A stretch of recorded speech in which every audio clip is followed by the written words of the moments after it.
সন্ত ৰামপাল গুৰু মহাৰাজ হৈছে এনে এজন মহাপুৰুষ যিজনে নিজৰ সত্য ভক্তি, তত্ত্বজ্ঞান, কৰোণা আৰু সেৱাৰ বলত সমাজত এক নতুন আদৰ্শ বলবৎ কৰিছে।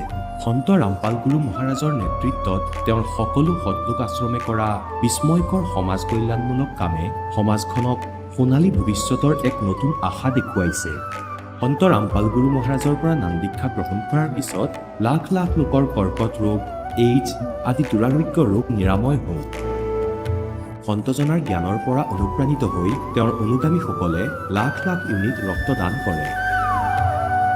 সন্তজনাই লাখ লাখ ভগ্নী কন্যাৰ যৌতুকমুক্ত বিয়াৰ আয়োজন কৰালে। সন্তজনাই লাখ লাখ মানুহক ড্ৰাগছ আসক্তিৰ পৰা মুক্ত কৰিলে। কোটি কোটি ধ্বংসপ্ৰাপ্ত পৰিয়াল শান্তিত লাগিল। সন্তজনাৰ আশ্ৰমত সমাৱেশৰ সময়ত বিনামূলীয়া চকুৰ চিকিৎসা আৰু দন্ত চিকিৎসাৰ ব্যৱস্থা কৰা হয়। সন্ত ৰামপাল গুৰু মহাৰাজৰ দ্বাৰা পৰিৱেশ সুৰক্ষাৰ উদ্দেশ্যে সময়ে সময়ে বৃহৎ পৰিসৰত বৃক্ষৰোপণ কৰা হয়। সন্তজনাই আৰ্তজনক তাৎক্ষণিক সকাহ দিবলৈ এম্বুলেন্স সেৱা আৰম্ভ কৰিছে। সন্তজনাই তেওঁৰ অনুগামীসকলক তেওঁলোকৰ শৰীৰ দান কৰিবলৈ অনুপ্ৰাণিত কৰে, যাতে মানৱতাৰ সেৱা আৰু চিকিৎসা ক্ষেত্ৰত উন্নতি কৰিব পৰা যায়। সন্ত ৰামপাল গুৰু মহাৰাজৰ সকলো আশ্ৰমত প্ৰতিদিনে বিনামূলীয়া ধৰ্মভোজৰ আয়োজন কৰা হয়, য'ত প্ৰতিবাৰেই প্ৰতিটো জাতি, প্ৰতিটো ধৰ্মৰ মানুহে একেলগে বহি ভোজন কৰে।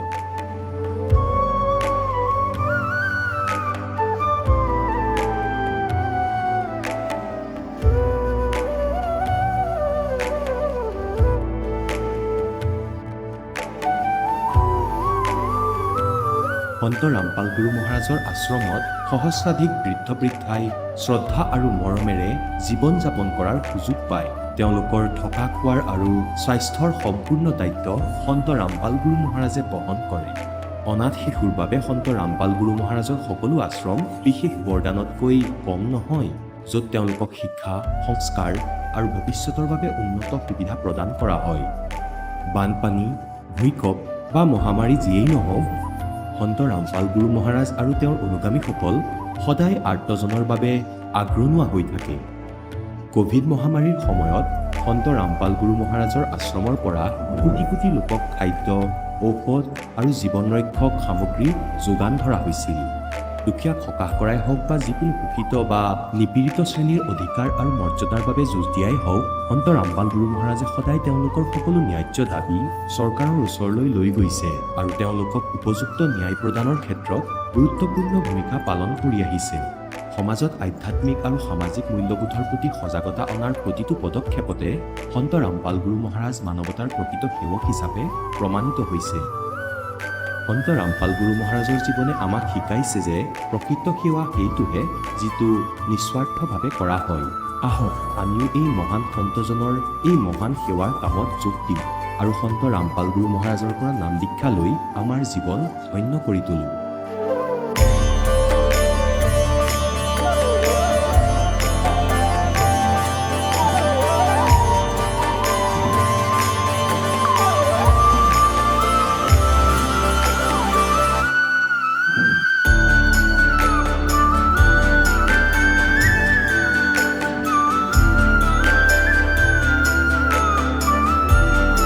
আপোনালোকক পৰিয়ালৰ সৈতে সৎলোক আশ্ৰমলৈ আন্তৰিকতাৰে আমন্ত্ৰণ জনোৱা হয়।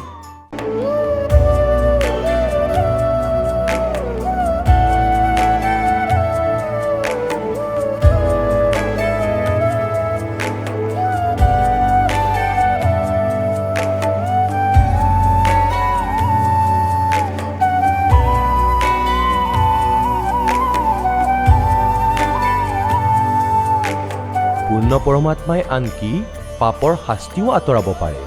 এতিয়ালৈকে লগ পোৱা প্ৰতিজন সাধু আৰু মহাপুৰুষে কৈছে যে পাপ কৰ্মৰ পৰিণতি ভোগ কৰিলেহে পাপ নিৰ্মূল হ'ব। সেই প্ৰভু কোন, যি পাপ কাটি পেলায়, যিজনে কালৰ বন্ধনৰ পৰা মুক্ত কৰি দিয়ে? তেওঁৰ নাম কি? পূজাৰ বিধি কি? এই কথা জানিবলৈ অনুগ্ৰহ কৰি অৱশ্যেই শুনক জগতগুৰু তত্ত্বদৰ্শী সন্ত ৰামপাল গুৰু মহাৰাজৰ অমৃত বচন।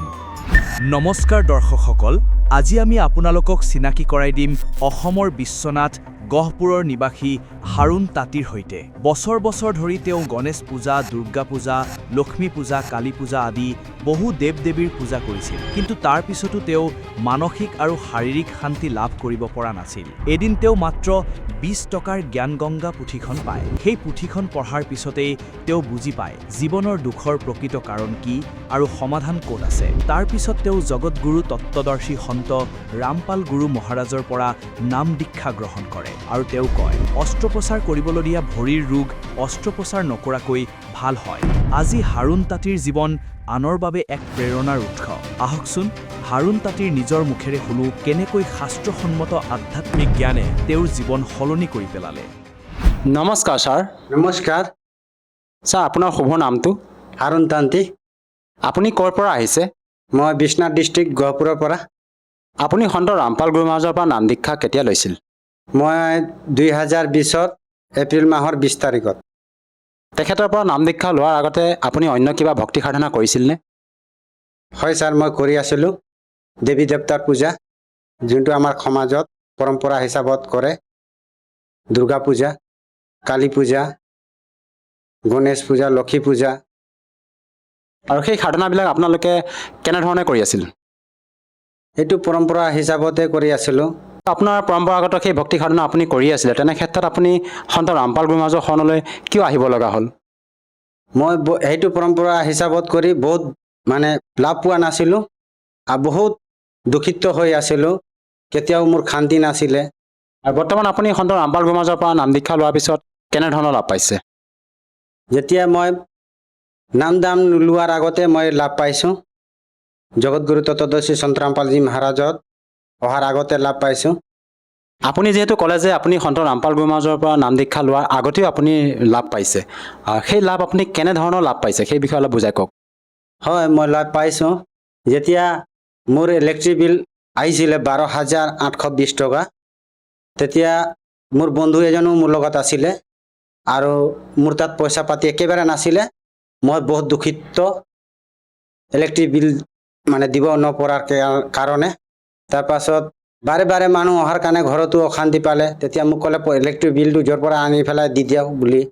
তেতিয়া মোৰ তাত পইচা নাছিলে, মই কৰোঁ কি? তেতিয়া সিহঁতৰ লগত সিহঁতি মোক ক'লে, মোৰ বন্ধু আছিলে লগতে, বন্ধুৱে ক'লে ব'ল তাতে একবাৰ গৈ পেলাই চেক কৰোঁ। তেতিয়া আমি 12-13 জন আছিলোঁ তেনেকুৱা লাইনমেনকেইটা দায়িত্ব দিছিলে সিহঁতৰ লগত মই গ'লোঁ, চেক কৰিলোঁ। 12,820 টকা আছিলে মোৰ। তেতিয়া আকৌ 2 নম্বৰ দিনাখনো সিহঁতি আকৌ মোক মাতিলে, আকৌ লৈ গ'ল অফিচত। তাতেও চেক কৰিলে 12,820 টকাই আছিলে। তেতিয়া 3 নম্বৰ দিনাখন মোৰ বন্ধু ক'লে যে ব'ল আৰু একবাৰ যাওঁ, চেক লিষ্টটো ওলাম। আকৌ এবাৰ ক'লে। তেতিয়া আমি সেই 12-13 জনেই আছিলোঁ। তেতিয়া ওলাওঁতে তাতে মোৰটো চাইছোঁ 380 টকা আছিল। তেতিয়া মোৰ বন্ধুৱে মোক ক'লে তোৰতো 12,820 টকা আছিলে, কেনেকুৱাকৈ 380 টকা আছে? তেতিয়া মই কৈছোঁ এইটো পৰমাত্মাই বিলখন ভৰি দিছে বুলি ক'লোঁ। কোন পৰমাত্মাৰ কথা কৈছে আপুনি? মই জগতগুৰু তত্ত্বদৰ্শী সন্ত ৰামপালজী মহাৰাজ, গুৰু ৰূপত স্বয়ং পৰমাত্মাই হয়, মই পৰমাত্মা মানো। আৰু যিহেতু আপুনি তেখেতৰ পৰা নাম দীক্ষা লোৱাই নাছিলে, তেনে ক্ষেত্ৰত আমাৰ টিভি স্ক্ৰীণত যিসকল দৰ্শকে আপোনাক চাই আছে, প্ৰত্যক্ষ কৰি আছে, তেওঁলোকে কেনেকৈ মানি ল'ব এজন সন্তৰ পৰা নাম দীক্ষা নোলোৱাৰ আগতে আপুনি তেখেতৰ পৰা ইমানখিনি লাভ পাইছে? আমাৰ বাগানত এটা ভকত আছিলে, গুৰুদেৱৰ জগতগুৰু তত্ত্বদৰ্শী সন্ত ৰামপালজী মহাৰাজৰ জ্ঞানগংগা পুস্তক দিছিলে। এইটো হ'ল 2014 চনত। যেতিয়া মোক জ্ঞানগংগা পুস্তক দিছে, তেতিয়া মই জ্ঞানগংগাখন পুস্তকখন পঢ়িলোঁ। তেতিয়া সি কৈছে কোন পৰমাত্মা এজনেই। তেতিয়া সি কৈছে, মই কৈছোঁ তাক বিৰোধ কৰিছোঁ মই। যেতিয়া গুৰুদেৱৰ কথাও কৈছে, জগতগুৰু তত্ত্বদৰ্শী সন্ত ৰামপালজী মহাৰাজ শাস্ত্ৰ অনুকূলত ভক্তি দি আছে বুলি কৈছে। আৰু তাৰ শাস্ত্ৰ অনুকূলত ভক্তি কৰিলে কোনো দুখ কষ্ট নহয় বুলি কৈছে। আৰু জনম ডাইৰেক্ট মোক্ষ আছে বুলি কৈ আছে। তেতিয়া মই কৈছোঁ মোক্ষ দিব পাৰিব জানো? হয় পাৰিব বুলি কৈছে। তেতিয়া কৈছে শাস্ত্ৰ অনুকূলতে ভক্তি দি আছে। ভাবিলোঁ যে হয়, চাওঁ কিতাপখন পঢ়ি চাওঁ, পুস্তকখন পঢ়ি চাওঁ, পঢ়ি থকাটো কি আছে। ভাবিলোঁ মই জ্ঞানগংগা পুস্তকখন লৈ ল'লোঁ। তাক ক'লোঁ মূল্যটো কিবা দিব লাগে নেকি? সি কৈছে 20 টকা এটা দিলে হ'ব বুলি কৈছে। তেতিয়া এনে চাইছোঁ এইটোতো 20 টকাৰ, এইটোতো মাৰ্কেটত যেনিবা 120 টকামান ল'ব পুস্তকখন, যে 20 টকা যে দি আছে কেলে? তেতিয়া ভগত আত্মাটো কৈছে যে এইটো আমাৰ সেৱা হয় বুলি কৈছে, পৰমাত্মাৰ জ্ঞানটো আমি প্ৰচাৰ কৰি আছোঁ বুলি ক'লে। ঠিকে আছে, ময়ো পঢ়ি চাওঁ। ময়ো দেৱী দেৱতাৰ পূজা বহুত কৰি আছিলোঁ। দুৰ্গা মাক মই সৰ্বশ্ৰেষ্ঠ বুলি মানি আছিলোঁ, মাতা দুৰ্গাক। তেতিয়া চাওঁ, এই কিবা পঢ়ি চাওঁ বুলি ক'লোঁ। যেতিয়া মই পঢ়িলোঁ, তেতিয়া মোৰ তাত বাইবেলো আছিলে, বাইবেলো মিলালোঁ। তেতিয়া এজনৰ মানে মোৰ ভাল চিনাকি এটা আছিলে মানে লাইনত, সি তাত শ্ৰীমদ ভাগৱত গীতাও আছিলে। তেতিয়া শ্ৰীমদ ভাগৱত গীতাও মানে তাৰ লগত মিলিলে। তেতিয়া চালোঁ যে হয়, এইটো পূৰ্ণ পৰমাত্মাই হয়, আৰু গুৰু ৰূপত স্বয়ং কবিৰ চাহেবে আহিছে। তেতিয়া যোনজন ভগতজী মোক দিছিলে পুস্তকখন, সেই ভগতজীক মই আকৌ সুধিলোঁ যে এই কিবা সৎসংটো মানে টিভিত দিয়ে জানো? তেতিয়া সি কৈছে সাধনা চেনেলত দিয়ে, সন্ধিয়া 7:30। তেতিয়া ঠিকে আছে বুলি ক'লোঁ। আৰু তেতিয়া সি আহি পেলাই চেনেলটোও লগাই দিলে। সৎসংটোত যেতিয়া মই চাইছোঁ, একটা শাস্ত্ৰ খুলি পেলাই আঙুলি দেখুৱাই কৈ আছে যে এইটো আপোনালোকৰ কিতাপ হয়, এই দাস পঢ়াই আছে, আপোনালোকে নিজে চাওক। তেতিয়া মই গম পালোঁ যে যিমানো ধৰ্মগুৰু ইয়াত আছে চব নকলি হয়, এইটোৱে অৰিজিনেল পূৰ্ণ পৰমাত্মা হয়, আৰু গুৰু ৰূপত স্বয়ং পৰমাত্মা আহিছে বুলি মই গম পালোঁ। আৰু বৰ্তমান আপুনি তেখেতৰ পৰা নাম দীক্ষা লৈ যি ভক্তি সাধনা কৰি আছে, আৰু অন্য কিবা কি লাভ পাইছে সেই বিষয়ে অলপ জনাওকচোন। আৰু বহুত লাভ পাইছোঁ। যেতিয়া মই টমটমত গৈ আছিলোঁ, মই নাম দীক্ষা লৈছিলোঁহে সেইটো সময়ত, মাত্ৰ মোৰ প্ৰথম নাম 2 মাহমান হৈছিলে মোৰ। আৰু মই কিবা গহপুৰ টাউনত গৈ আছিলোঁ, আচানক মানে টমটমটো পাল্টি খাই গ'ল। তাৰপাছত মোৰ তাত ডাঙৰ এক্সিডেণ্ট হৈ গ'ল ভৰি। তেতিয়া সেই কিবা টমটম মানুহজনটো মোক তাৰ পৰা টমটমত উঠালে, মই উঠিব পৰা নাছিলোঁ, সি মোক উঠালে। উঠাৰ পাছত মোক লৈ গ'ল। মই বিশাল মাৰ্কেটে গৈ আছিলোঁ কিবা ছোৱালীৰ কাপোৰ চাপোৰ আনিবলৈ।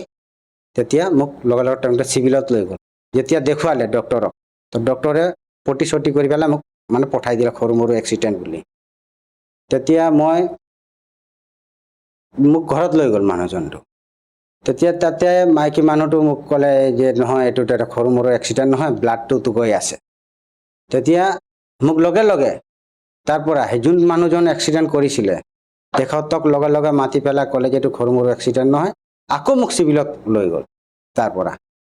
তেতিয়া আমাৰ যোনটো বাগান মেডিকেল আছে তাত মোক একচেপ্ট নকৰিলে। একচেপ্ট নকৰাৰ কাৰণে মোক লগে লগে আৰু চিভিলত লৈ গ'ল। চিভিলত লোৱাৰ ডক্টৰটো বেলেগ আছিলে। ডক্টৰটো চাই পেলাই লগে লগে মোক জেকেট পঠাই দিলে বিশ্বনাথ চাৰিআলি। তাত মই যেনেকুৱা গ'লোঁ বিশ্বনাথ চাৰিআলি, তেতিয়া তাত মোৰ ট্ৰিটমেণ্ট কৰিলে ৰাতি। তেতিয়া লগতে ভগত আত্মাও গৈছিলে। তেতিয়া সিহঁতি ৰাতি গুচি আহিলে, মই তাত থাকি গ'লোঁ। 3 দিনমান তাত হৈ আছিলে মোৰ। তেতিয়া মোক মানে ভৰিটো পূৰা বেণ্ডেজ কৰি দিলে কমপ্লিট ফুলকৈ। তাৰপাছত 3 দিনৰ পাছত খুলিছে মোৰ তাতে। তেতিয়া জেকেট মেডিকেলতে মোৰ ভৰিটো গেলি গৈছিলে। গেলি যোৱা তাত ট্ৰিটমেণ্ট অলপ কৰিলোঁ, তাত ট্ৰিটমেণ্টটো হ'ল। তাৰ পৰা মোক ছুটি দি দিলে। তেতিয়া মই ঘৰত আহিলোঁ।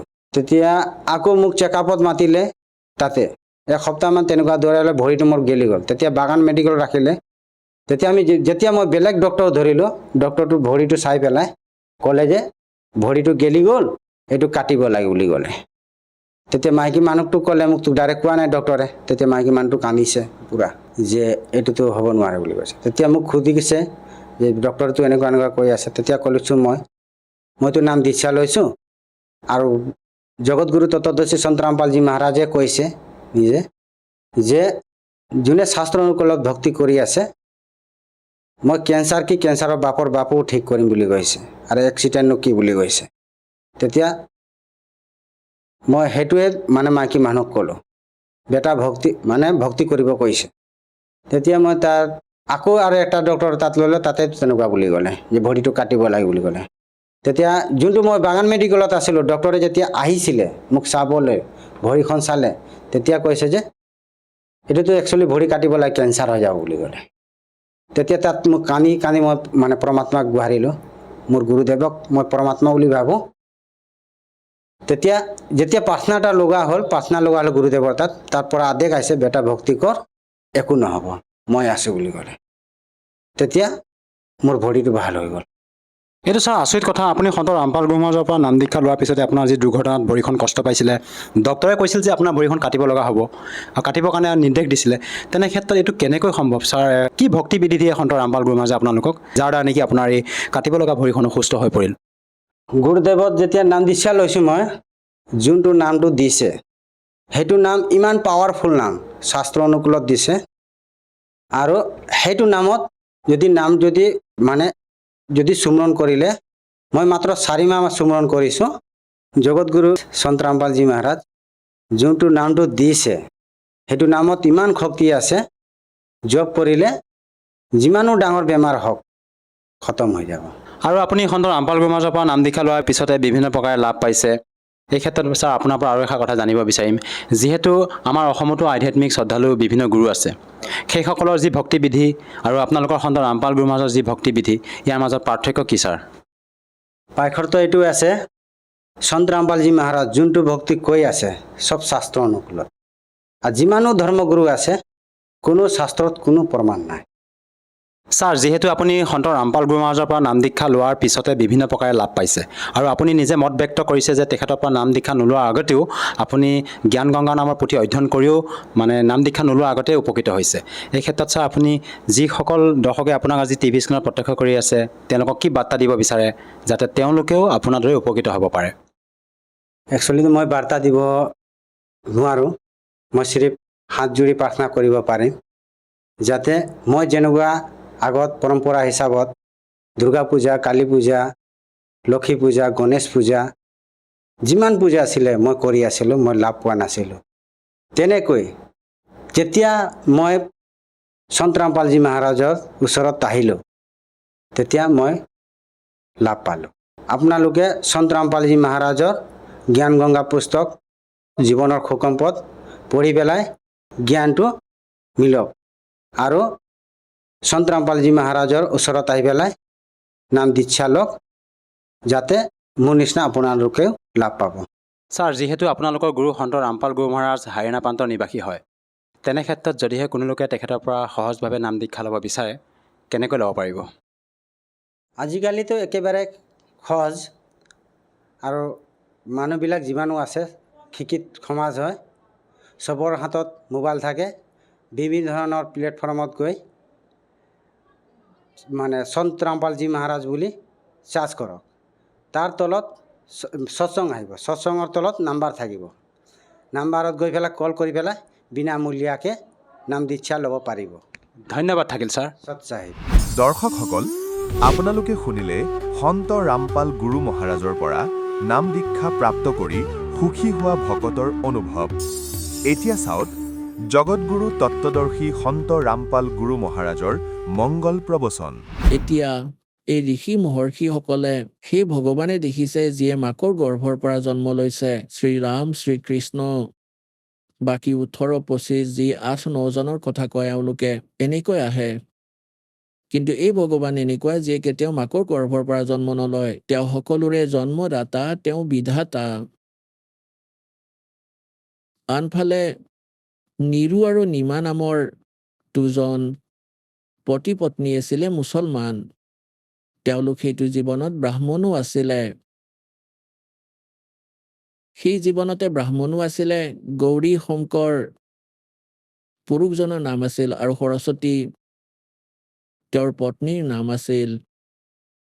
গৌৰী শংকৰ ভগৱান শংকৰৰ বহুত ডাঙৰ উপাসক আছিল আৰু সৎ ব্ৰাহ্মণ আত্মা আছিল। আন ব্ৰাহ্মণসকলে নিজৰ পোহপালৰ বাবে জনতাক মিছগাইড কৰি নিজৰ নিৰ্বাহৰ বাবে মিছগাইড কৰিছিল, দক্ষিণা ইত্যাদি ল'বলৈ যি টি কথা কৈছিল যে তোমাৰ পিত্ৰ এনেকৈ ৰুষ্ট হৈছে, ইমানখিনি পইচা দিয়া, এইটো পাঠ কৰাই দিয়া। তেওঁ এনেকুৱা কৰা নাছিল। তেওঁ কেৱল শিৱদেৱৰ কথা শুনাইছিল শিৱ পুৰাণৰ পৰা, আৰু যিবোৰ দক্ষিণা পাইছিল তেওঁ তাৰ পৰা নিৰ্বাহৰ বাবে থৈ বাকীখিনিৰে ধৰ্মভোজ পাতি দিছিল। গতিকে তেওঁলোকৰ অনুগামীসকল তেওঁৰ সৈতে বহুত ভালদৰে পৰিচিত আছিল যে এওঁলোক একেবাৰে নিৰপেক্ষ কথা কৰে, নিস্বাৰ্থভাৱে কথা কৰে, যি কাৰণে তেওঁলোকে কাশীত বহুত প্ৰসিদ্ধ হৈছিল। আৰু আন যিসকল উপাৰ্জনৰ বাবে ব্ৰাহ্মণ হৈছিল তেওঁলোকক ঈৰ্ষা কৰিছিল যে বেছিভাগ মানুহে ইহঁতক ভাল পাব ধৰিছে, আমাৰ পৰা আঁতৰি যাব ধৰিছে। এইটো কথাৰ সৈতে কাজী, মোল্লা, পীৰ বহুত ভালদৰে পৰিচিত হৈছিল যে গৌৰী শংকৰক অন্য যি ধৰ্মগুৰু ব্ৰাহ্মণ সিহঁতে বেয়া পায় আৰু ই হিন্দু ধৰ্মৰ প্ৰচাৰ কৰি আছে বহুত। সেইবাবে সিহঁতে বাই ফ'ৰ্চ গৌৰী শংকৰ আৰু সৰস্বতীক মুছলমান বনালে। মুছলমান কেনেকৈ বনালে? নিজৰ পানী জোঠা কৰি ৰাস্তাত থিয় হৈ সিহঁতৰ গাত পেলালে, কাপোৰত ছটিয়াই দিলে আৰু মুখতো পেলাই দিলে। এতিয়া আন যিসকল ব্ৰাহ্মণ এইটো সুযোগতে আছিলে যে ই ফাঁচক, সকলোৱে ঘোষণা কৰাই দিলে যে গৌৰী শংকৰ মুছলমান হৈ গ'ল, তাক জাতিৰ পৰা উলিয়াই দিয়া আৰু গংগাত স্নান কৰিবলৈ বন্ধ কৰি দিয়া। এতিয়া সকলোৱে তেওঁক বয়কট কৰিলে। তেওঁ বিবশ হ'ল। তেওঁৰ নাম থৈ দিলে নুৰ আলী গৌৰী শংকৰৰ আৰু নিয়ামত থৈ দিলে নিৰুৰ, তেওঁৰ পত্নী নিমাৰ নিয়ামত। এনেদৰে সিহঁতক অপবস্ত কৰি নিৰু আৰু নিমা নাম থৈ দিলে। আগতে তেওঁলোকে পোহপাল চলাইছিল কথাৰ দক্ষিণাৰে। এতিয়া দক্ষিণা পোৱাটো বন্ধ হৈ গ'ল, পোহপালৰ সমস্যা আহিল। তেওঁলোকে এটা চিম্পল কাম য'ত পইচা লগাব নালাগে এনেকুৱা কাম এটা আৰম্ভ কৰিলে, কাপোৰ চিলোৱাৰ। আৰু সময় পাৰ হোৱাৰ লগে লগে তেওঁলোকক তাঁতী বুলি মতা হ'ল। নিৰুনিমা সন্তানহীন আছিলে, তেওঁলোকৰ কোনো সন্তান নাছিলে। 60-62 মান হৈ গৈছিল বয়স তেওঁলোকৰ। যদিও মুছলমান হৈছিল তেওঁলোকে ভগৱান শংকৰক পাহৰিব পৰা নাছিল। কিবা বিপদ আহিলে বা কোনো বিশেষ প্ৰয়োজন হ'লে ভগৱান শংকৰক মনত পেলাইছিল তেওঁলোকে। যদিও তেওঁলোকে মুছলমান নিয়ম নিৰ্বাহ কৰি আছিল, কিন্তু সেয়াও কৰি আছিল, চলি আছিল এনেকৈ। এতিয়া পুণ্যাত্মাসকল, তেওঁলোকৰ সন্তান নাছিল। সেই সময়ত এটা এনেকুৱা ধাৰণা সমাজত বিয়পাই ৰাখিছিল এই নকলি ব্ৰাহ্মণ গুৰুসকলে যে যাৰ সন্তান নাই তেওঁলোক একেবাৰে অকৰ্মণ্য আত্মা, তেওঁলোকক পুৱাই পুৱাই দৰ্শনো কৰিব নালাগে। গতিকে যি কাৰণে তেওঁলোকৰ সন্তান হোৱা নাছিল, ভালদৰে বুজি পাই যে সন্মুখৰ জনে বয়কট কৰি ৰাস্তা সলালে। ৰাস্তা সলাই দিলে মুখ দেখি। তেওঁলোকে বহুত কষ্টৰে নিজৰ জীৱন ব্যতীত কৰিছিলে। মানে সংসাৰৰ পৰম্পৰা মতে সেই ব্যক্তিক যাৰ সন্তান নাই তেওঁক বহুত পাপী বুলি মনা হয়। আৰু ভগৱানৰ আধ্যাত্মিক জ্ঞানৰ আধাৰত সেই পৰিয়াল, সেই দম্পতি, সেই পতি পত্নী 1 নম্বৰৰ হংস আৰু পুণ্যাত্মা হয়। পুণ্যাত্মাৰ অৰ্থ হ'ল তেওঁলোকৰ ফাইনেল মেচ হয় যেতিয়া সৎগুৰুক পায়। এতিয়া তেওঁলোকৰ লগত কোনো লেনদেন নাই, না পুত্ৰৰ না পুত্ৰীৰ, সংসাৰ বাকী আছে এতিয়াও। যদি তেওঁলোকে সৎগুৰু পায় আৰু ভক্তি ঠিক কৰে তেওঁলোকে সেইটো জীৱনতেই পাৰ হৈ যাব পাৰিব। এতিয়া নুবুজিবা যে যাৰ সন্তান আছে তেওঁলোক পুণ্যকৰ্মী নহয়, নহয়। যিয়ে সৎগুৰুক পায়, যিয়ে সৎগুৰু পায় মনুষ্য জীৱনত দুইটাই পাৰ হ'ব। দুইটাই পুণ্যকৰ্মী প্ৰাণী, কিয়নো সন্তান উৎপন্ন হয় সংস্কাৰেৰে। যেনেকৈ এটা সময়ত সুখদেৱ ঋষিয়ে 12 বছৰ বয়সৰ পিছত মাকৰ গৰ্ভতে তেওঁৰ 12 বছৰ বয়স হৈ গৈছিল, জন্ম লোৱাৰ আগতেই। পুণ্যাত্মাসকল, এনেকুৱা আধ্যাত্মিক পইণ্ট আছে কিছুমান যি বৰ্তমানৰ বৈজ্ঞানিকসকলে হজম কৰিব নোৱাৰিব। যদিও হজম কৰিব নোৱাৰে তথাপিও এই কথা মিছা হ'ব নোৱাৰে। যেতিয়া 12 বছৰ বয়স হোৱাত মাকৰ গৰ্ভৰ পৰা ওলাই আহিয়ে উঠি গুচি গ'ল। ব্যাসদেৱৰ পুত্ৰ আছিল। ব্যাসদেৱৰ পত্নীৰ পৰা জন্ম লৈছিল তেওঁ। ব্যাসদেৱে অপেক্ষা কৰি আছিল, বিদ্যমান পুৰুষ তেওঁ, যে এওঁ ভাল আত্মা, 12 বছৰ মাকৰ গৰ্ভত আছে, মাকে গমেই পোৱা নাই, ইমান কষ্টও পোৱা নাই তেওঁ। এই আশাতে তেওঁ ক'লে যে পুত্ৰ,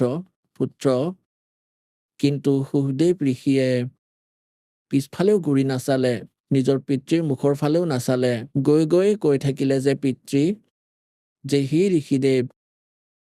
ব্যাসদেৱে ক'লে যে পুত্ৰ, মই তোমাক 12 বছৰ অপেক্ষা কৰিলো, এবাৰ তোমাৰ মুখখনেই দেখুৱাই দিয়া মোক। তেওঁ পুত্ৰৰ মুখত একেবাৰে বিবশ হৈছিল।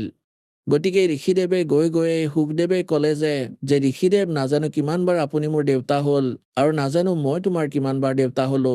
এয়া বহুত বেয়া বেমাৰ, এইবাৰ মই পাছ এৰুৱাহে এৰিম, আৰু মই আপোনাৰ ফালে নাচাওঁ, যাতে আপোনাৰ প্ৰতি মোৰ মমতা নাহে মনলৈ। এনেকৈ কৈ আকাশলৈ উৰি গ'ল, আন ঠাইলৈ গৈ প্ৰকট হ'ল, আৰু তালৈ গৈ নিজৰ ডিঙি নিজেই কাটিলে।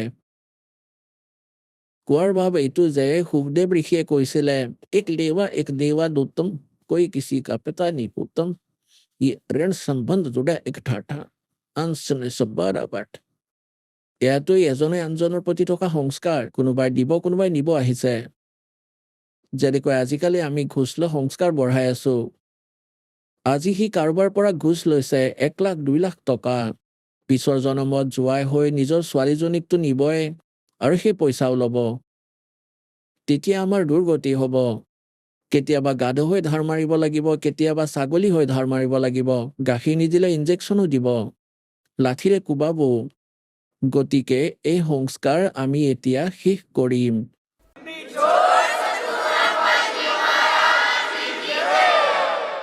গতিকে আমি এই বিষ তেতিয়ালৈকে খাম যেতিয়ালৈকে এই বিষ নেদেখো। আগতে আমি চিনি পোৱা নাছিলো, আৰু যেতিয়া আমি চিনি পাবলৈ যোগ্য হ'ম যে এয়া বিষ, তাৰ বিষয়ে সূক্ষ্ম বেদত কৈছে, জৈসে কা জহৰ কা ৰংগ হোৰী হো, কহো কোন তিস খাৱে ৰাম ৰংগ হোৰী হো।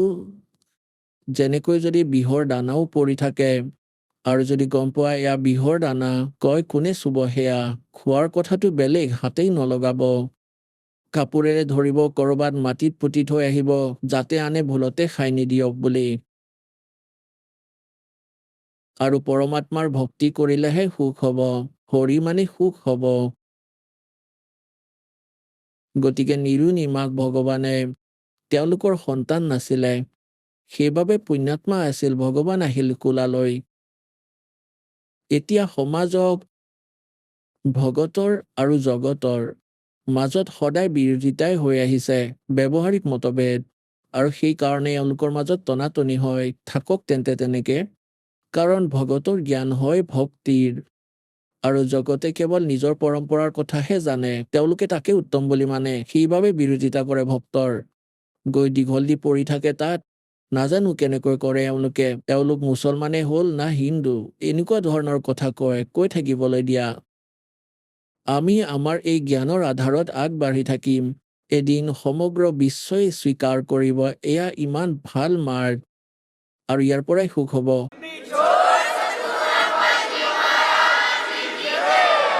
পুণ্যাত্মাসকল এয়া ভক্তিৰ যুগ আহিল। এতিয়ালৈ আমি বহুত অযথা কথা কলো। এবাৰ দাসে গোৱাত কি হ'ল, গোৱা এখন ষ্টেট, সাগৰৰ পাৰৰ। আন দেশবোৰক আমি বিকাশশীল দেশ বুলি ভাবো, যেনে ইংলেণ্ড, ইটালী আৰু আমেৰিকা। তাত সমুদ্ৰৰ পাৰত এখন লেংটিত স্ত্ৰী আৰু পুৰুষ শুই আছে বালিত, আৰু তাত মই সৎসংগ কৰিছিলো গোৱাত, আৰু মই গলো তালৈ ফুৰিবলৈ। সিহঁতক দেখি মোৰ ভাল নালাগিল, সেই ভনীসকলক দেখি। তাতে কিছুমানে কৈ আছিলে যে মই ইয়াত আহি শান্তি পাওঁ। তেওঁলোক ডাঙৰ ডাঙৰ মহাজন, ঘৰ আছে, ডাঙৰ ডাঙৰ গাড়ী আছে, মগজু চাওক এওঁলোকৰ, শান্তি পাব সেই বালিত। গতিকে ঘৰ কি মূৰত মাৰি ল'বা, তাত কি অশান্তি, কি কৰিবা সেই ঘৰ আৰু গাড়ী। এঙাৰ একত্ৰিত কৰি আছে, আৰু তাত বিকাশ বুলি মানে, আৰু সেয়া নিজৰ মহিমা বুলি ভাবে, শান্তি পায় হেনো বালিত। গতিকে আজিৰ পৰা 50 বছৰ পিছলৈ চোৱা, আপোনালোকৰ ককা আজোককা কেনেকৈ আছিল, সেই বালিতেই আছিলে, জুপুৰিত বাস কৰিছিল, আৰু কিমান শান্ত জীৱন জীয়াইছিল।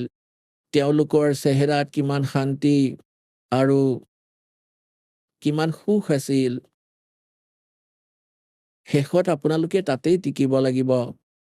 এয়া কিছুদিনৰ ঘূৰ্ণী বতাহে, আৰু 2 বছৰ যদি বৰষুণ নিদিয়ে, এই বিজ্ঞান এনেকৈয়ে পৰি থাকিব। এই কম্পিউটাৰ পৰি পৰিয়ে জ্বলিব সকলো, আৰু এই জাহাজ ইয়াত বহা মানুহেই নাথাকিব। ভগৱানক প্ৰসন্ন কৰিব লাগিব। এই সংসাৰত যদি কিছুদিন সুখেৰে জীয়াই থাকিব বিচাৰিছা, আৰু পৰমাত্মা প্ৰসন্ন হ'লে সকলোবোৰ ঠিক কৰি দিব। সময়ত বৰষুণ দিব, সকলো দুখ আঁতৰি যাব, প্ৰাকৃতিক বিপদবোৰ শেষ হ'ব। ভক্তি কৰিবা। এয়া হৈছে ভক্তি যুগ। আৰু ভগতে অযথা কথা ক'ব নোৱাৰিব। অযথা কথা ক'লে ভক্তি নহয়। গতিকে এই সকলোবোৰ অযথা কথা এৰিব লাগিব, আৰু আমি ভক্তিৰ মাৰ্গত লাগি যাব লাগিব। তেতিয়াহে মুক্তি প্ৰাপ্ত কৰিম। নহ'লে বহুত ভয়ংকৰ সময় আহিব অহা সময়ত।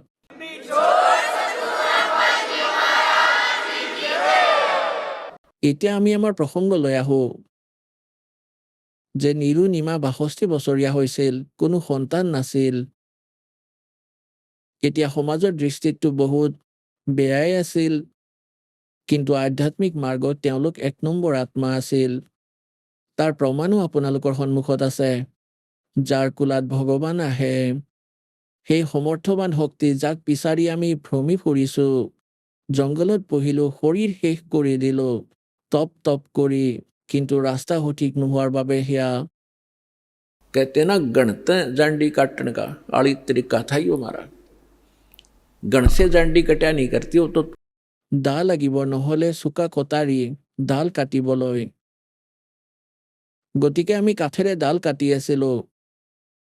মানে পৰমাত্মাক পোৱা বিধি সঠিক নাছিল, আৰু তেওঁৰ বাবেই ভ্ৰমি আছিলো। আৰু সেই পৰমাত্মাক তেওঁলোকে পালে, যাক সংসাৰে পাপী বুলি কৈছিলে। এতিয়া যাৰ সন্তান নাই, তেওঁলোকে যেনে তেনে জীৱনটো কটাই থাকে, কিন্তু এই সাংসাৰিক ব্যক্তিয়ে নিজৰ চিন্তাৰে তেওঁক যিকোনো মানুহে লগ কৰি ইনজেকশ্যন এটা দিয়ে যায়, যে এটা সন্তানটো লাগেই দিয়ক, ঘৰতে এটা বালক লাগেই দিয়ক। সেই কথা পাহৰি গ'লে আকৌ কালেই মনত পেলাই দিয়ে, কাৰোবাক নহয় কাৰোবাক পঠিয়াই ইনজেকশ্যন দিয়ায়।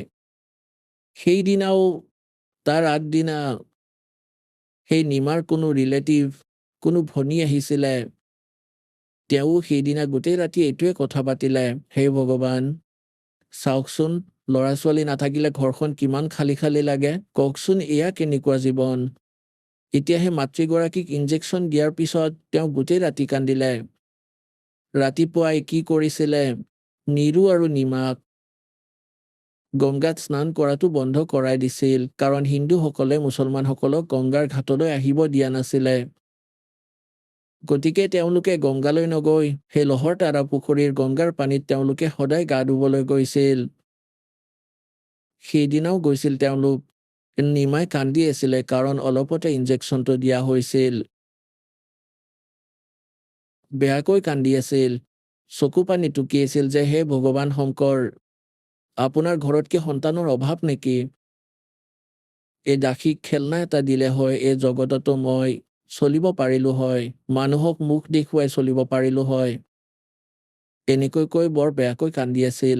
নিৰুৱে ক'লে, নিমা, আমাৰ ভাগ্যত থকা হ'লে ভগৱানে আগতেই দিলে হয়।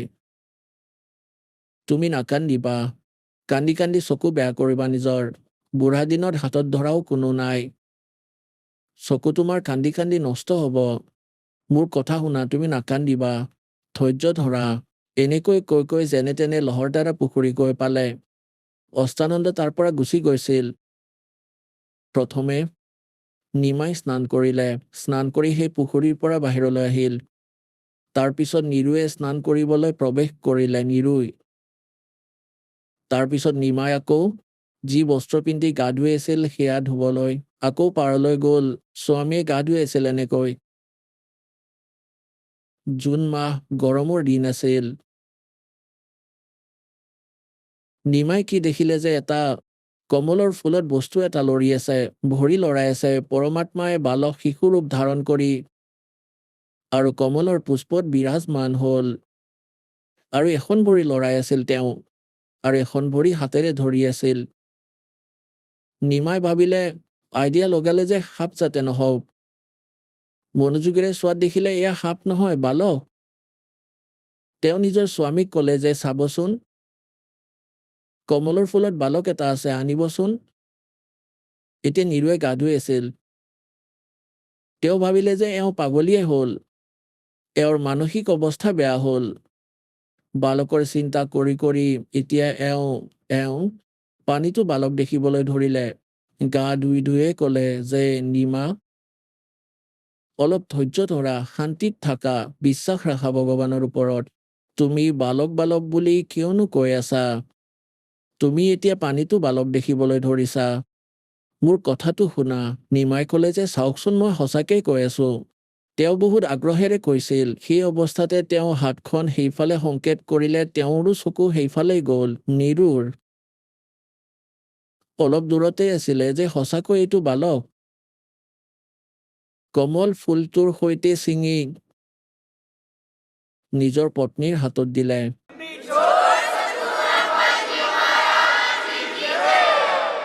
যি পৰমাত্মাৰ বাবে আমি ভ্ৰমি আছো, যাৰ চৰ্চা কৰিলে গোটেই অংগত আমাৰ শিহৰণ আহে, সেই পৰমাত্মা এতিয়া সেই মাতৃৰ কোলাত। তেওঁৰ কিমান সুখ হৈছিল চাগে, তেওঁ কেনেকুৱা অনুভৱ কৰিছিল চাগে, তাৰ বৰ্ণনা কোনো শব্দৰেই কৰিব পৰা নাযাব। এতিয়া আপোনালোকক আদৰণীয় গৰীবদাস চাহেবদেৱৰ দ্বাৰা পৰমাত্মাৰ মহিমাৰ বাণী তেওঁ প্ৰকট হোৱাৰ 12 নম্বৰ পন্থত তাৰ আধাৰত আপোনালোকক শুনাম। যেনেকৈ তুলসীদাসদেৱে লাখ বছৰ আগতে ঘটা ঘটনা ৰামায়ণৰ ভগৱান শ্ৰীৰাম আৰু তেওঁৰ যি লীলা আছিল, প্ৰায় 1,00,000 বছৰ পিছত তেওঁ আকৌ এবাৰ লিখিলে চতুষ্পদীৰ মাধ্যমেৰে, আৰু সেয়া সত্য। কাৰণ ভগৱানৰ ফালৰ পৰা দিব্য দৃষ্টি প্ৰদান কৰা হয় প্ৰাণীক। তাৰ আধাৰত তেওঁ আগতে ঘটি যোৱা ঘটনা চলচ্চিত্ৰৰ দৰে চাব পাৰে। প্ৰত্যেক প্ৰাণীৰ অন্তঃকৰণত সকলোৰে ভিতৰত ডিপজিট হৈ আছে যিমানবোৰ ঘটনা ঘটি আছে এই ব্ৰহ্মাণ্ডত। কিন্তু তেওঁহে চাব পাৰে যাৰ ইণ্টাৰনেট কানেকশ্যন ফিট হয়, চলি থাকে। তেওঁহে চাব পাৰে। গতিকে এই দিব্য দৃষ্টিৰো ক্ষমতা থাকে। যেনেকৈ এটা দূৰবীনেৰে কেৱল 1 কিলোমিটাৰলৈকেহে চাব পাৰি, আৰু এটা দূৰবীন এনেকুৱাও ওপৰৰ গ্ৰহলৈকে চাব পাৰি। এই প্ৰকাৰে তুলসীদাসদেৱৰ যি দিব্য দৃষ্টি তথা দূৰবীন আছিল, সেয়া অলপ ক্ষমতাৰ আছিল। আদৰণীয় গৰীবদাস চাহেবদেৱক পৰমাত্মা পূৰ্ণ ব্ৰহ্মই লগ পাইছিল। তেওঁক যি দিব্য দৃষ্টি দিছিল সেয়া ফুল ৰেঞ্জৰ আছিল। তেওঁ বহুত আগৰ ভৱিষ্যতলৈও চাব পাৰে। সেইবাবে গৰীবদাস চাহাবে তথ্য দিলে। আৰু 600 বছৰ আগতে যেতিয়া পৰমেশ্বৰ আহিছিল, যি বাৰ্তা হৈছিল, তেওঁ নিজৰ লেংগুৱেজত সেই যথাৰ্থ ঘটনা চিত্ৰাৰ্থ কৰিছিল। সেয়া শুনিব। 84 बंधन कटे कीने कल्प कबीरे, 52 चतुर्दश लोक सब ये टूटे जम जंजीरे, अनंत कोट ब्रह्मांड में बंदी छोड़ कहाए, सो तो एक कबीरे हैं जननी जने नवाए। পৰমাত্মাই স্বয়ং কৈছিল, মালিকে আহি, मात पिता मेरे कछु नाही, ना मेरे घर दासी, जुल्हे का सुत आने कहाया, जगत करे मेरी हासी। ना मेरा जन्म न गर्भ बसेरा, मन बालक बन दिखलाया, काशी नगर जन कमल के ऊपर तहां जुलाहे न पाया। আৰু এইখিনি কথাই পৰমাত্মাৰ সৈতে পৰিচিত পুণ্যাত্মা গৰীবদাস চাহেবদেৱে কৈছে। अनंत कोट ब्रह्मांड में बंदी छोड़ कहाए, सो तो एक कबीरे हैं जननी जने नवाए। গৰীবদাসদেৱে কৈছে এওঁ মুক্তিদাতা। যজুৰ্বেদ অধ্যায় নম্বৰ 5 আৰু মন্ত্ৰ নম্বৰ 32 লিখিছে, কবীৰ অংঘাৰী আছি বম্ভাৰী আছি, ৰেত ধামা আছি। ঋতধামা মানে সত্যলোকৰ মালিক, আৰু বম্ভাৰী মানে বান্ধোনৰ শত্ৰু। বান্ধোন নাশ কৰা মুক্তিদাতা। আন্ধাৰী মানে পাপ নাশ কৰোতা, পাপৰ শত্ৰু। তেওঁ কবিৰ পৰমাত্মা আৰু তেওঁ সত্য লোকৰ মালিক। গতিকে ইয়াত স্বয়ং পৰমাত্মায়ো কৈছে, বন্দী ছোড় হামাৰা নামম অজৰ অমৰ হে অস্থিৰ ঠামম अमर करूं सतलोक पठाऊं तात बंदी छोड़ कहे। ইয়াত গৰীবদাস দেৱেও কৈছে, অন্তকোট ব্ৰহ্মণ্ডে में बंदी छोड़ कहाए सो तो एक कबीर है जननी जने नमाए। शब्द स्वरूपी साहेब धनी शब्द से अंध सब माही बाहर भीतर रम रहा जहां तहां सब ठाए। जल थल पृथ्वी गगन में बाहर भीतर एक है पूर्ण ब्रह्म कबीर है ये अवगत पुरुष अलेख। सेवक होके उतरे इस पृथ्वी के माही जीव उदाहरण जगत गुरु बार बार बलि जाही। এতিয়া হে মহাপুৰুষ গৰীবদাস চাহিবদেৱ, যাক ভগৱানে পাইছিল, সত্যলোকলৈ নিছিল, আকৌ এৰি দিছিল। পৰমাত্মাক নিজ চকুৰে দেখি তেওঁৰ পৰা প্ৰাপ্ত দিব্য দৃষ্টি আৰু জ্ঞান যোগ খোলাৰ পিছত কি কৈছে যে সেৱক হোক উতৰি, উতৰে মানে তাৰ পৰা গতি কৰি আহিলে, প্ৰকট হল। ইছ পৃথ্বীকে মাহি, দাস হৈ আহিল, এজন শিপিনী হৈ আমাক দেখুৱালে যে যদি তোমালোকে মুক্তি বিচাৰা, ইয়াৰে অযথা বস্তুবোৰৰ ফালে চাই নিজৰ মূল উদ্দেশ্য নাপাহৰিবা। এইটো দেখুৱালে পৰমাত্মাই যে মোতকৈ দুখীয়া তোমালোক হ'ব নোৱাৰা। আৰু মই সৎভক্তি কৰিছিলোঁ, ভগৱানৰ প্ৰতি বিশ্বাস ৰাখি দেখুৱাইছিলে আমাক, তেওঁ নিজেই ৰিহাৰ্চেল কৰিছিল কেৱল আমাক বুজাবলৈ। তাৰপিছত পৰমাত্মাই ক'লে যে মোৰ ওপৰত কেনেকুৱা এটা বিপদ আনি দিছিলে এই মানুহবোৰে, মিছা চিঠি লিখি দিছিল যে কবিৰে ধৰ্মভোজ পাতিব। 18 লাখজন ব্যক্তি আহিছিল এই সাধু সন্ত, আৰু পৰমাত্মাই 18 লাখজন ব্যক্তিক এটা জুপুৰিত বহি থকা ব্যক্তিয়ে, জনতাৰ চকুত তেওঁ এজন ব্যক্তি আছিল, তাতি দুখীয়া শিপিনী ক্ষুদ্ৰ আছিল। এতিয়া গম পালো যে তেওঁতো মালিক আছিল, ৰত্ন আছিল, সমগ্ৰ সৃষ্টিৰ পালনকৰ্তা। 18 লাখজন ব্যক্তিক 3 দিনলৈকে মোহন ভোজন খোৱালে, 36টা ব্যঞ্জন খোৱালে, লাড়ু, কচুৰি, কল, আপেল, কাজু, খিচমিচ যিয়ে যেনেকৈ খাব বিচাৰিছিলে, আৰু দৈ, মিঠাই। 18 লাখজন ব্যক্তিক 3 দিন ভোজন কৰাব লাগিলে কলিজা ফাটি যাব, দেশৰ ৰজাও কঁপিব। জুপুৰিত বহি থকা এজন দুখীয়া ব্যক্তিয়ে ইমানক ভোজন কৰালে, খোৱাৰ পিছত এখনকৈ দামী কম্বল দিছে, যেনেকৈ চিঠিখনত লিখি দিয়া হৈছিল, সেয়াও পালন কৰিলে। আৰু লগতে এটা আশ্ৰফী সোণৰ মোহৰ দিছে, যি 10 গ্ৰাম সোণৰ, সেয়াও দিছিল। গতিকে পৰমাত্মাই এইটোৱে সিদ্ধ কৰিব বিচাৰিছিল যে তোমালোকে কেৱল ইয়াত ভক্তি কৰা, তাৰপিছত মই চাম তোমালোকৰ সকলোবোৰ ব্যৱসায়। চাওক, মাক দেউতাকে ল'ৰা ছোৱালীৰ কথা চিন্তা কৰে যে এতিয়া তাৰ কি বস্তু আৱশ্যক। গৰম আহিলে গৰমৰ কাপোৰ, ঠাণ্ডা আহিলে ঠাণ্ডাৰ কাপোৰ, সময়ত খোৱা লোৱা সকলোবোৰ ব্যৱস্থা কৰি দিয়ে। গতিকে আপোনালোক তেওঁৰ বালক হ'ল। এই দীক্ষা লোৱাৰ পিছত আপোনাৰ পুনৰ জন্ম হৈছে এই জীৱনত। जिस दिन सतगुरु भेटिया ता दिन लेखे जाने बाकी समय गवा दिया बिना गुरु के ज्ञान। যেতিয়ালৈকে গুৰুৰ পৰা উপদেশ নাপায় তেতিয়ালৈকে আপোনাৰ জীৱন, মনুষ্য শৰীৰ থাকিও মনুষ্যৰ জীৱন জীয়াই থকা নাছিলা। আমি আন পশু পক্ষীৰ দৰে ক্ৰিয়া কৰাত ব্যস্ত আছিলো, আৰু যিদিনা আমি সৎগুৰু পাওঁ সেইদিনাখনৰ পৰাই আমাৰ ক্ৰিয়াবোৰত পৰিৱৰ্তন আহে, আমাৰ আধ্যাত্মিক জন্ম হয়। গতিকে আপোনালোক সেই পৰমাত্মাৰ বচনৰ পুত্ৰ পুত্ৰী হলা। এতিয়া তেওঁ তোমালোকৰ কথা চিন্তা কৰিব যেতিয়া তোমালোকে মৰ্যাদাত থাকি পৰমাত্মাৰ ভক্তি কৰি থাকিবা।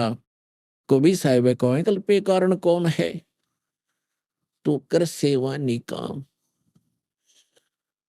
और मन इच्छा पल दूंगा जो पड़े मेरे ते काम। যেতিয়া কামটো মোৰ স্তৰৰ হ'ব তেতিয়া চাবা মোৰ ৰং। এতিয়া পুণ্যাত্মাসকল যিমানেই ধনী বা উচ্চ পদবী প্ৰাপ্ত প্ৰাণী হওক বা প্ৰধানমন্ত্ৰীয়ে হওক, তেওঁৰ ল'ৰা যদি গাড়ীৰে গৈ থাকোঁতে এক্সিডেণ্টত মৰে, সেই সামৰ্থ্যতা কি কামত আহিব তেওঁৰ? যদি প্ৰধানমন্ত্ৰীয়েও ভগৱানৰ ভক্তি কৰি থাকিলে হয় আৰু তেওঁৰ সন্তানেও, তাত ধনীৰ কাম আছিলে ৰক্ষা কৰাটো। জীৱই বচাব নোৱাৰে যিমানেই মহিমাবান হওক। গতিকে কৈছে কল্পে কাৰণ কৌন হে, কিয় চিন্তাত আছা তুমি?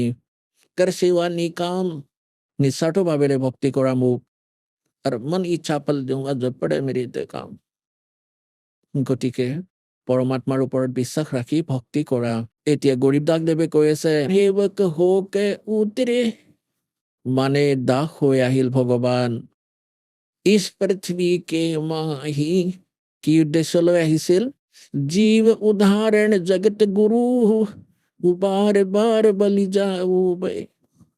कि जीव उदाहरण के लिए वो जगत गुरु, সমগ্ৰ সৃষ্টিক সঁচা জ্ঞান দিওঁতা তেওঁ জগত গুৰু। জগত গুৰু এওঁৰ নাম। এই নকলি জগত গুৰুবোৰে কখও নাজানে, নিজকে জগত গুৰু তত্ত্বদৰ্শী বুলি কয়। এই সকলোবোৰ ডুপ্লিকেট, জ্ঞানহীন প্ৰাণী যিয়ে কখও নাজানে আধ্যাত্মিক মাৰ্গৰ। পুণ্যাত্মাসকল চাওক, পৰমাত্মাৰ দয়া নাথাকিলে সঁচাটো ক'ব নোৱাৰি, না স্বীকাৰ্য হয়। এতিয়া দাসে প্ৰায় 10 বছৰ হ'ল টিভি চেনেলত সকলোকে প্ৰত্যাহ্বান দিলে, ক'লে তোমালোক মিছলীয়া, তোমালোকৰ জ্ঞান ভুল, তোমালোকৰ ভগৱান নকলি, আৰু তোমালোকৰ জ্ঞান ভুল, ভক্তিও ভুল। কোনেও মাত দিব নোৱাৰে এতিয়া। আন কোনোবা সন্তক কিবা এটা কৈ চাওক, হাহাকাৰ লাগিব, কাৰণ মিছলীয়াই মিছলীয়াক মিছা বুলি ক'ব। আৰু ইয়াত পৰমাত্মাৰ জ্ঞানৰ আধাৰত কোৱা হৈছে সকলোবোৰ শব্দ। কোৱা নাই বলনে দল কি দুনিত বেদ পেটে।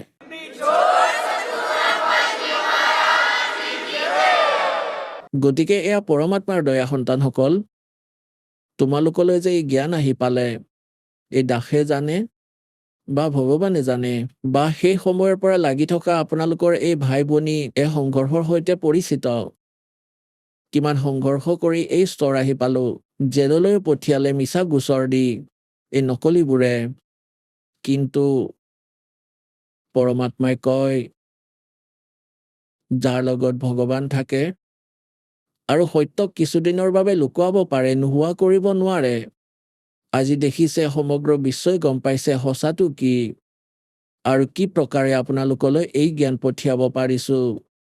কোনো টিভি চেনেলেই চলাব ইচ্ছা কৰা নাছিল। সকলোবোৰ নকলি বহি আছে, পইচা লাগে সিহঁতক।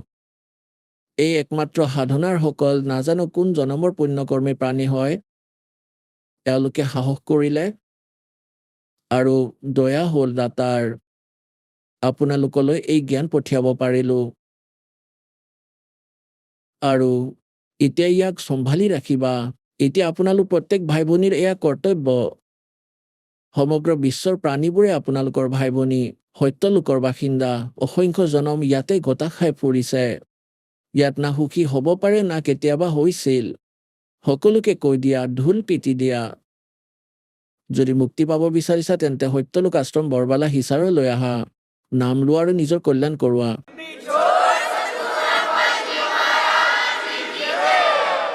আহক আমি এতিয়া সেই শ্ৰদ্ধালুসকলৰ অনুভৱবোৰ জানো, যিসকলে জগতগুৰু তত্ত্বদৰ্শী সন্ত ৰামপাল গুৰু মহাৰাজৰ পৰা দীক্ষাপ্ৰাপ্ত কৰিছে তথা তেওঁ কোৱা ভক্তিমাৰ্গ এওঁলোকে অৱলম্বন কৰি আছে।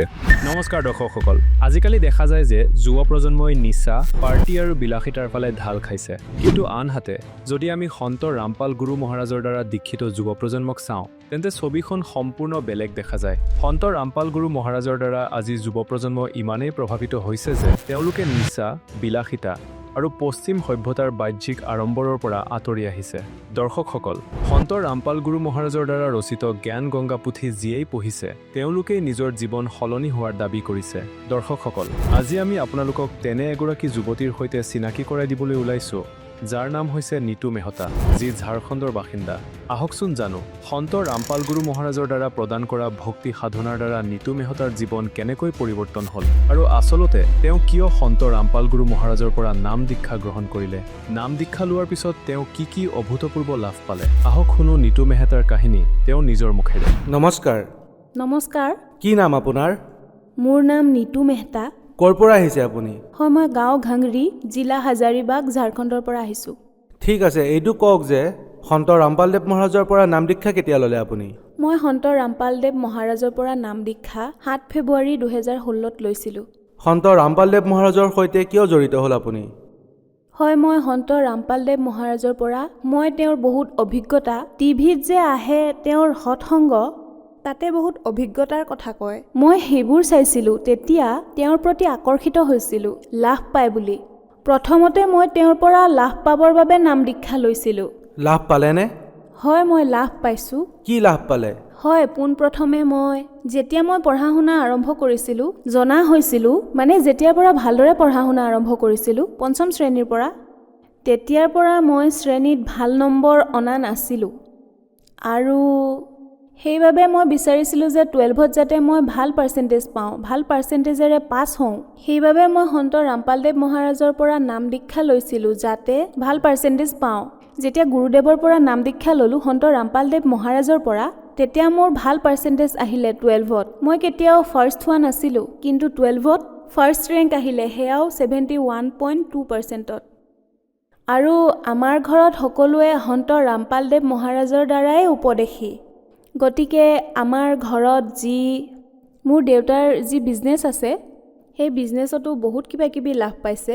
আমাৰ ঘৰত আগতে বহুত কিবাকিবি প্ৰব্লেম হৈছিলে, মাৰ প্ৰায়ে বেমাৰ হৈ আছিলে, সেইকাৰণে আধা পইচাটো ডক্টৰকে দিবলগীয়া হৈছিলে। গতিকে ঘৰত কণ্ডিশ্যন ভাল নাছিলে ফাইনেন্সিয়েল। তাৰ উপৰি যেনে ধৰক ঘৰত এখন স্কুটি লোৱাৰ কথা ভাবি আছিলোঁ। তেতিয়া দেউতাই ক'লে যে বৰ্তমানটো পইচা নাই, কিন্তু যদি গুৰুদেৱে দয়া কৰে তেতিয়া সেইটো হৈ যাব। মানে ডেইলি চেলটোতো হৈছিলেই 5-6 হাজাৰ মানৰ, কিন্তু আমি যিদিনা স্কুটি লোৱাৰ কথা আছিল, যিদিনাখন ৰাতি আমি ভাবিছিলোঁ স্কুটি ল'ম বুলি, পিছদিনাখনেই আমাৰ দোকানত 60,000 টকা আহি গৈছিল। আৰু সেই পইচাৰে আমি গৈ স্কুটিখন কিনি আনিলোঁ। আৰু ছাৰ, এবাৰ এনেকুৱা হ'ল যে আমাৰ দোকানত এজন কাষ্টমাৰ আহিছিলে, তেওঁ বস্তু কিনিলে আৰু যেতিয়া তেওঁ পইচা দিবলৈ ধৰিলে, তেওঁ ইতিমধ্যে 1000 মানৰ বস্তু কিনিছিলে। তেওঁৰ লগত মানে নোটৰ টকা নাছিলে, কেৱল খুচুৰা পইচাহে আছিল তেওঁৰ। তেওঁ এটা প্লাষ্টিকত লৈ ক'লে যে দাদা, মোৰ লগত পইচা নাই, আপুনি এইখিনি লওক, ইয়াত 1000 টকা আছে। গতিকে দোকানৰ মানুহ ব্যস্ত হৈ থকাৰ কাৰণে সেই সময়ত সেইখিনি গণিব নোৱাৰিলে। ভাবিলে ঠিক আছে, পিছত গণি ল'ম। যেতিয়া জিৰণিৰ সময়ত সেয়া গণিবলৈ ধৰিলে, তাতে পূৰা 10,000 টকা আছিলে, য'ত নেকি তেওঁ 1000 টকাৰহে বস্তু কিনিছিলে। আৰু হয়, কেইদিনমান আগতে মোৰ ৰামায়ণী মানে মোৰ বিয়া হৈছে, আৰু সেয়াও গুৰুদেৱৰ দয়াত বিনা যৌতুকেৰে হৈছে, য'ত নেকি বৰ্তমান সময়ত কোনেও এনেকৈ ভাবিবই নোৱাৰে যে বিনা যৌতুকেৰে কোনো ছোৱালীৰ বিয়া হ'ব পাৰে। আজিৰ বৰ্তমান সমাজ ইমান মানে টিভিৰ মাধ্যমত যি দেখিছোঁ, ইমান সাজ সজ্জা, বেণ্ড বাজা বাৰাত, মানে কল্পনাই কৰিব নোৱাৰে যে ইমান সস্তাত বিয়াও হ'ব পাৰে। কিন্তু সন্ত ৰামপালদেৱ মহাৰাজৰ যিসকল শিষ্য আছে, তেওঁলোকে বিনা যৌতুকেৰে বিয়া পাতে। কাৰণ আমাৰ সন্ত ৰামপালদেৱ মহাৰাজে কয় যে যৌতুক দিয়া আৰু লোৱা দুয়োটাই পাপ হয়। গতিকে তেওঁৰ যিসকল শিষ্য, তেওঁলোকে বিনা যৌতুকেৰে বিয়া পাতে। চৰকাৰে বহু কিবাকিবি স্কিমো দি থৈছে যে বিনা যৌতুকেৰে বিয়া হ'ব লাগে, আনকি আইনো বনাই থোৱা আছে, কিন্তু ইয়াৰ পালন হ'লে হোৱা নাই। আজি যদি আপুনি চাই, সকলোৱে যৌতুক দিয়া দেখিব, লোৱা দেখিব, সকলো বিৰোধিতা কৰে, কিন্তু তথাপিও ইয়াৰ লাভ নাই এই আইনৰ। চাওক বাইদেউ, আপুনিও জানে যে যেতিয়া আমি বিনা যৌতুকেৰে বিয়াটো পাতি দিওঁ, কিন্তু পিছত সেই ভনী জীয়ৰীৰ লগত বহুত বেয়া ব্যৱহাৰ হয়, সিমান সন্মান তেওঁলোকে নাপায়। গতিকে আপোনাৰ লগত এনেকুৱা কিবা অভিজ্ঞতা হৈছেনে যে আপোনাৰ দেউতাই সন্ত ৰামপালদেৱ মহাৰাজৰ পৰা প্ৰেৰিত হৈ আপোনাৰ বিয়া পাতিটো দিলে, পিছত আপুনি এনেকুৱা কিবা ভাবিবলগীয়া হ'লনে যে মই কিবা এটা যৌতুক লগত আনিব লাগিছিলে? হয়, মই তেনেকুৱা একেবাৰে অনুভৱ কৰা নাই যে মই যৌতুক লৈহে আহিব লাগিছিল। মোৰ শহুৰৰ ঘৰত কোনো অত্যাচাৰ নকৰে যে তুমি এইটো আনিব লাগিছিল, সেইটো আনিব লাগিছিল। তাত যি আছে সেয়া লৈয়ে সুখী আমি। আপোনাৰ শহুৰৰ ঘৰৰ মানুহবোৰো তেওঁলোকো সন্ত ৰামপালদেৱ মহাৰাজৰ অনুগামী নে? হয়, মোৰ যি হাজবেণ্ড তেওঁ উপদেশী হয়। ঘৰৰ এজন দুজন মেম্বাৰ তেওঁলোক উপদেশী। তেন্তে আপুনি ক'ব বিচাৰিছে যে যি আপোনাৰ বিনা যৌতুকেৰে বিয়া হৈছে এনেকুৱা ধৰণৰ সমাজ এখন তৈয়াৰ হৈ আছে যি কন্যা সন্তান মাক দেউতাকৰ বাবে বুজা আছিল, এতিয়া তেওঁলোক বুজা নহয় আৰু মাক দেউতাকো নিজৰ ছোৱালীক হাঁহি ফূৰ্তিৰে বিয়া দিব পাৰিছে। হয়, ঠিকেই। মাক দেউতাকৰ ওপৰত এতিয়া বুজা নাই। যিসকলে সন্ত ৰামপালদেৱ মহাৰাজৰ দ্বাৰা প্ৰেৰিত হয় নিজৰ ছোৱালীৰ বিয়া পাতি আছে, চৰকাৰে যি আঁচনি চলাই আছে যে বেটি বচাও বেটি পঢ়াও, গতিকে সেয়া অন্তৰ্গত মানুহে ছোৱালী বচায়ো আছে আৰু পঢ়ায়ো আছে। কিন্তু যেতিয়া অৱশেষত সময় আহে তেওঁলোকৰ বিয়াৰ, তেতিয়া মানুহে লাখ লাখ টকাৰ যৌতুক দিয়ে। কিন্তু যৌতুক দিয়াৰ পিছতো ভনীসকল সুৰক্ষিত নহয়। বাতৰি কাকত দেখিলেই আপুনি পঢ়িবলৈ পাব যে আজি কোনোবা ভনীয়ে ফাঁচি লগাই ল'লে বা কোনোবাই বিষ খালে অথবা শহুৰৰ ঘৰে তাইক অত্যাচাৰ কৰিছে যে তুমি যৌতুক লৈ কিয় নাহিলা। গতিকে সন্ত ৰামপালদেৱ মহাৰাজে যি সমাজ তৈয়াৰ কৰিছে তাতে এইবোৰৰ কোনো ধৰণৰ সমস্যা নাই। পৰমাত্মাই সন্ত ৰামপালদেৱ মহাৰাজে আমাক জ্ঞান দিছে। এই সমস্যাৰ সমাধানো সন্ত ৰামপালদেৱ মহাৰাজে উলিয়াইছে যে বিনা যৌতুকেৰে বিয়া কৰাব লাগে। ঠিক আছে, আৰু এটা কথা কওক যে সন্ত ৰামপালদেৱ মহাৰাজে যি ভক্তিবিধিৰ কথা কৈ আছে সেয়া অন্য ধৰ্মগুৰুৰ সৈতে কিদৰে পৃথক? হয়, সন্ত ৰামপালদেৱ মহাৰাজে যি ভক্তিবিধিৰ কথা কয় সেয়া অন্য ধৰ্মগুৰুসকলৰ পৰা এই ধৰণে পৃথক। সেই ধৰ্মগুৰুসকলে যি কয় তেওঁলোকে কেৱল এটা ভাগৱতৰ কথা লৈ বহি যায় অথবা আন যি ৰামায়ণৰ কথা আছে পুৰণি কথাবোৰক ভিত্তি কৰিয়ে তেওঁলোকে সকলো কথা কয়। কিন্তু সন্ত ৰামপালদেৱ মহাৰাজে যি কয় সেয়া 4টা ধৰ্মৰ যি হলি বুকছ আছে সেইকেইখন খুলি খুলি এটা এটা শব্দ আৰু শ্লোকৰ সৈতে কয় তেওঁ যে যিবোৰ আছে আপুনি ইয়াত নিজেই চাই লওক। মই এটাও কথা নিজৰ মতে কোৱা নাই। আজিৰ যি সমাজ সেয়া সম্পূৰ্ণৰূপে শিক্ষিত। তেওঁলোকে নিজে চাই বুজি ল'ব পাৰে যে যি সন্ত ৰামপালদেৱ মহাৰাজে কৈ আছে সেয়া 100% সত্য। গতিকে এই প্ৰকাৰে সন্ত ৰামপালদেৱ মহাৰাজে আমাক আধ্যাত্মিক জ্ঞানৰ সৈতে অৱগত কৰাইছে। আৰু যিসকলে এনেকৈ কৈ আছে যে সন্ত ৰামপালদেৱ মহাৰাজে শাস্ত্ৰবোৰ খেলিমেলি কৰি জ্ঞান দিয়ে, তেওঁলোকক কি ক'ব আপুনি? হয়, একেবাৰে নহয়। আপোনালোক শিক্ষিত, আপোনালোকে নিজেই গম পাব। আৰু যে এইটো কথা আমাৰ সৎগ্ৰন্থবোৰ সংস্কৃতত আছে, গতিকে তাৰে হিন্দী অনুবাদো এতিয়া আহিছে। আপুনি হিন্দী অনুবাদো পঢ়ি বুজি ল'ব পাৰে যে কোনটো কথাৰ অৰ্থ কি হয়। ভগত সমাজক আপুনি কি বাৰ্তা দিব বিচাৰিব? হয়, মই ভগত সমাজক প্ৰাৰ্থনা জনাব বিচাৰোঁ যে সন্ত ৰামপালদেৱ মহাৰাজ এজন এনেকুৱা গুৰু হয় যি আমাক জন্ম আৰু মৃত্যুৰ কষ্টৰ পৰা মুক্তি দিবলৈ আহিছে। মনুষ্য জীৱন যিবোৰ সৎগ্ৰন্থ আছে সেইবোৰে কয় সেইবোৰৰ কেৱল এটাই অৰ্থ আছে, জন্ম আৰু মৃত্যুৰ পৰা মুক্তি পোৱা। গতিকে সন্ত ৰামপালদেৱ মহাৰাজে আমাক যি ভক্তিৰ কথা কৈ আছে আমাৰ সৎগ্ৰন্থত যিবোৰ আছে যে জন্ম আৰু মৃত্যুৰ ৰোগ কেৱল তত্ত্বদৰ্শী সন্তইহে কাটিব পাৰে। গতিকে গীতাৰ অনুসৰি তত্ত্বদৰ্শী সন্ত আমাৰ গুৰু সন্ত ৰামপালদেৱ মহাৰাজে হয়, যিয়ে আমাৰ বেদ শাস্ত্ৰ গীতাৰ প্ৰমাণ সহিতে ভক্তিৰ কথা কৈ আমাক জন্ম আৰু মৃত্যুৰ পৰা মুক্তি প্ৰাপ্ত কৰিবৰ বাবে সেই সৎ মন্ত্ৰ, সেই সৎ ভক্তিৰ কথা কয়, যাৰ দ্বাৰা জন্ম আৰু মৰণৰ সেই কষ্টৰ পৰা মুক্তি পাব পাৰোঁ। গতিকে যিসকলে সন্ত ৰামপালদেৱ মহাৰাজৰ সৈতে জড়িত হ'ব বিচাৰে তেওঁলোকে নাম দীক্ষা কেনেকৈ ল'ব পাৰিব? ছাৰ, তেওঁৰ পৰা নাম দীক্ষা প্ৰাপ্ত কৰাটো এতিয়া বৰ্তমান বহুত সহজ হৈ পৰিছে। তেওঁৰ এতিয়া বহুত ধৰক ছ'চিয়েল মিডিয়া প্লেটফৰ্মত তেওঁৰ সৎসংগ আহে, ফেচবুক, ইনষ্টাগ্ৰাম, ইউটিউব ইত্যাদিত। আপুনি যদি ইউটিউবত গৈও সন্ত ৰামপালদেৱ মহাৰাজ সৎসংগ বুলি লিখি দিয়ে তেতিয়া তাত তেওঁৰ 1000টা ভিডিঅ' আহি যাব সৎসংগৰ। আপোনালোকে তাতো চাব পাৰে। বিভিন্ন টিভি চেনেলতো তেওঁৰ সৎসংগ আহে, তাতে আপোনালোকে চাই, তাতে তলত এটা হালধীয়া শাৰী আহে, তাতে এটা নম্বৰ আহে, তাতে কিতাপ অৰ্ডাৰ কৰি সেই কিতাপখনো আপুনি পঢ়িব পাৰে। বৰ্তমান কেৱল ভাৰততে নহয়, বিশ্বৰ বহু দেশত সন্ত ৰামপালদেৱ মহাৰাজৰ আশ্ৰম খোলা হৈছে, য'ত আপুনি আপোনাৰ ওচৰৰ যিবোৰ নামদান কেন্দ্ৰ আছে তালৈ গৈ তেওঁৰ পৰা নাম দীক্ষা ল'ব পাৰে। হয়, বহুত ধন্যবাদ। সৎ চাহেব।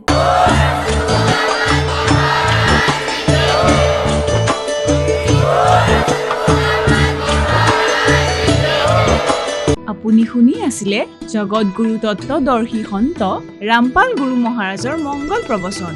অধিক জানিবৰ বাবে ভিজিট কৰক www.jagatgururampalji.org। সন্ত ৰামপাল গুৰু মহাৰাজৰ শুভ আশীৰ্বাদত সমগ্ৰ বিশ্বতে 500তকৈও অধিক নাম দীক্ষা কেন্দ্ৰ আছে, য'ত সন্ত ৰামপাল গুৰু মহাৰাজৰ দ্বাৰা বিনামূলীয়াকৈ নাম দীক্ষা দি থকা হৈছে। আপোনাৰ ওচৰৰ নাম দীক্ষা কেন্দ্ৰৰ ঠিকনা জানিবলৈ সম্পৰ্ক কৰক 7082208528।